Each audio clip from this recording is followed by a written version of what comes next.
আমি আপনাদের সাথে শেয়ার করছি মুচমুচে কুমড়ো পাতার পকোড়া।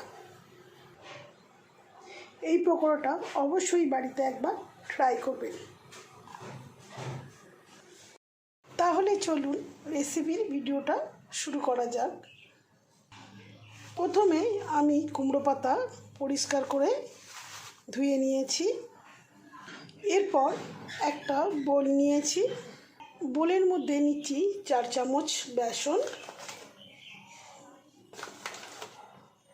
আপনারা চাইলে একটু বেশিও নিতে পারেন, আমি এখানে 4 চামচ নিয়েছি।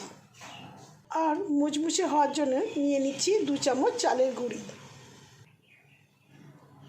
আর নিচ্ছি পরিমাণ মতন পেঁয়াজ কুচি, আমি এখানে নিয়েছি একটা পেঁয়াজের অর্ধেক। আর নিয়ে নিচ্ছি এখানে 4টে কাঁচা লঙ্কা কুচি।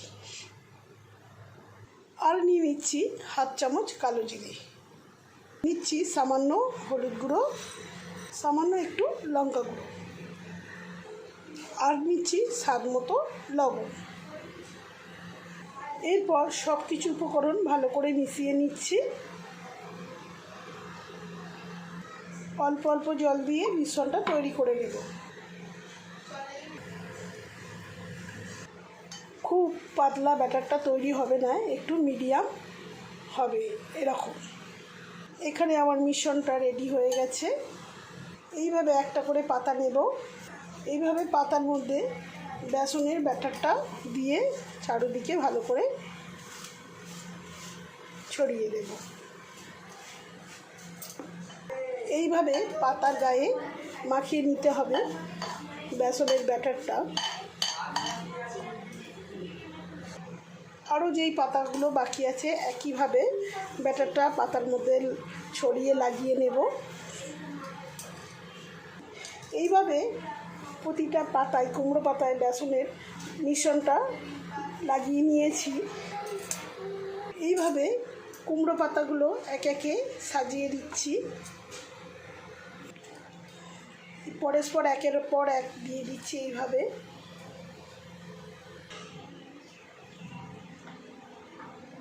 আমি এখানে 5টা পাতা ব্যবহার করেছি, আপনারা চাইলে আরও বেশিও ব্যবহার করতে পারেন।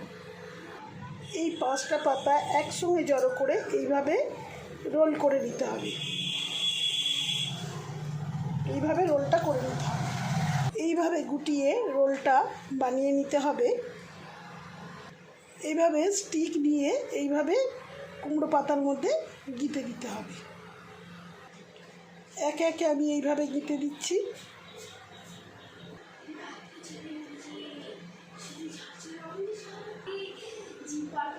এইভাবে প্রতিটা কাঠি আমি কুমড়ো পাতার মধ্যে গিঁথে নিয়েছি। আমি এবারে এইভাবে কেটে নেব।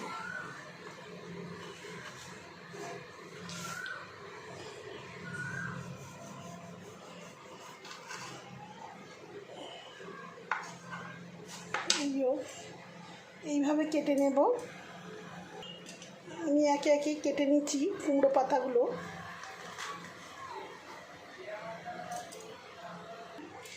খুব সাবধানে কেটে নিতে হবে। দেখুন এইভাবে কেটে নিতে হবে।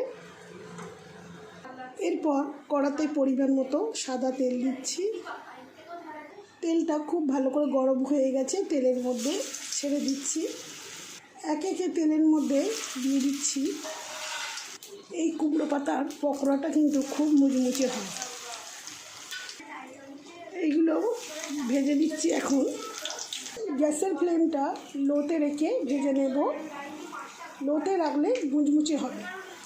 এক পিঠ ভাজা হয়ে গেছে, উল্টে আমি অপর পিঠ ভেজে নেব।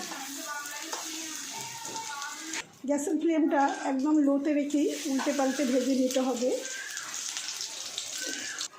এই কুমড়ো পাতার পকোড়াটা কিন্তু ডাল ভাতে অসাধারণ খেতে লাগে। কুমড়ো পাতার পকোড়াগুলো এখন মুচমুচে করে ভাজা হয়ে গেছে, আমি তুলে নিচ্ছি। একটি প্লেটের মধ্যে তুলে নিচ্ছি। বাকিগুলো একইভাবে ভেজে নেব। রেসিপির ভিডিওটা ভালো লাগলে অবশ্যই লাইক, শেয়ার, কমেন্ট করে দেবেন। আপনারা সকলে ভালো থাকবেন, সুস্থ থাকবেন। ধন্যবাদ।